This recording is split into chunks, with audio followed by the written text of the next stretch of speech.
안녕하세요. 생활 속의 부동산 이야기를 나누는 꿈의 집 TV입니다. 오늘은 근생 빌라 파헤쳐 보기를 한번 해보도록 하겠습니다. 근생 빌라가 뭐 최근에는 잘 안 나옵니다만 2, 3년 전만 해도 근생 빌라가 간간히 나왔어요. 그래서 근생 빌라에 지금 살고 계신 분도 있으실 텐데요. 근생 빌라가 무엇인지 한번 알아보도록 하겠습니다. 근생 빌라는 근린 생활시설을 주택으로 전용한 일종의 불법 주택입니다. 근린 생활시설과 다세대 주택이 결합한 거고요. 법적으로는 상가입니다. 생기는 이유는 주차 문제가 제일 크죠. 그래서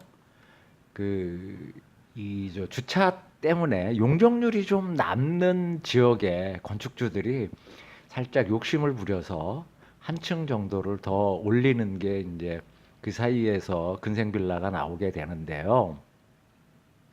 근생 빌라를 알아보기 전에 우선 아파트와 다세대 주택 그리고 주거용 오피스텔을 한번 살펴보도록 하겠습니다.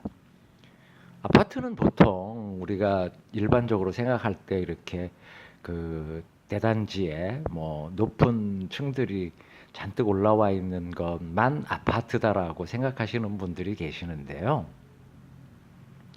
우리 주택법에서 아파트는 이 주택으로 쓰이는 층수가 5개 층 이상인 주택은 아파트라 그럽니다. 그러니까 뭐 5층짜리 아파트도 있고 6층짜리 아파트도 있는 거죠. 그런데 한 가지 조건이 있어요. 주차를 자주식으로 해야 됩니다. 자주식. 자주식이라는 말은 내가 운전을 하고 들어가서 하얗게 그어진 그 주차 공간 안에 내가 차를 세우고 내리는 것을 이제 자주식 주차라 그러는데요. 자주식 주차에 뭐 반대되는 개념이 있다 그러면은 아마도 기계식 주차가 될 겁니다. 그래서 최근 보면은 이제 수도권 지역에 이렇게 뭐 14층, 13층짜리 높은 그 주거용 오피스텔들이 많이 생기는데요. 이 건물들이 대부분 다 기계식 주차를 하기 때문에 아파트라는 명칭을 못 쓰고 주거용 오피스텔이라는 명칭으로 분양이 되곤 합니다. 그리고 이제 그 보통 우리가 그 다세대 주택이라고 하는 건물들 보면 대부분 이렇게 5층 건물입니다. 그래서 1층에는 뭐 필로티 구조로 주차장으로 사용하고 있고 2층, 3층, 4층, 5층 해서 4개 층을 주로 이제 그 주택으로 쓰는 거죠. 그래서 다세대 주택은 주택으로 쓰이는 층수가 4개 층 이하 일대 보통 이제 다세대 주택이라고 얘기를 하고요. 다세대 주택도 마찬가지로 자주식 주차가 돼야 돼요. 그리고 연면적이 660제곱미터 이하, 그러니까 4층까지 전체 그 주거용으로 쓰는 층수가 그 200평 이하인 경우에는 다세대 주택이라 그러고 200평이 넘어가면은 연립주택이라 그럽니다. 그래서 등기부 등본상에 공동주택 가로치고 연립주택, 또 공동주택 가로치고 다세대 주택, 또는 뭐 아파트 같으면 공동주택 가로치고 아파트, 이런 식으로 이제 구별을 하죠.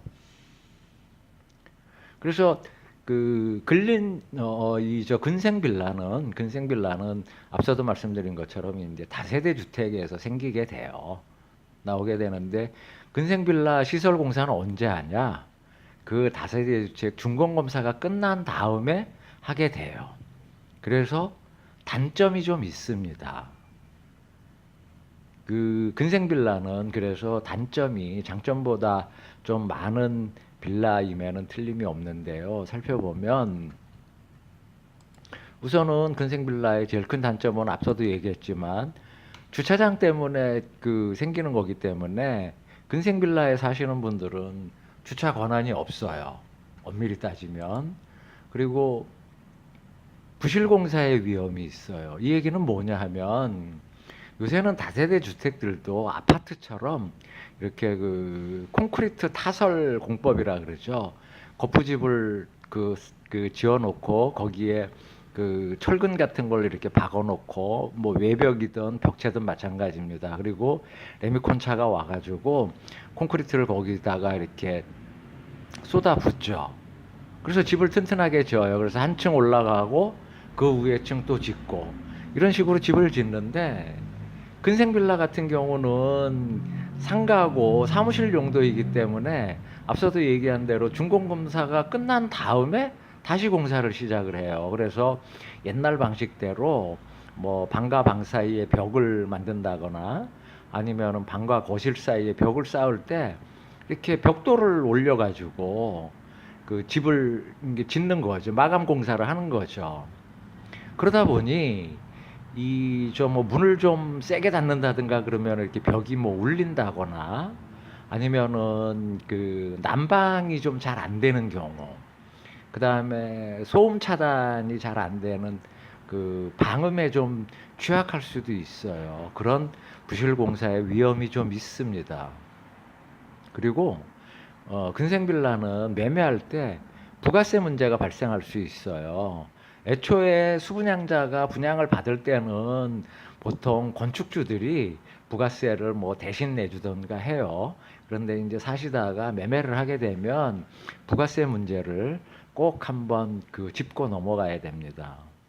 그리고 이제 마지막으로 이게 저 근생빌라는 사실은 거래가 좀 잘 안 돼요. 뭐 이런 단점들을 안고 있기 때문에 거래가 그렇게 활발하지가 않습니다.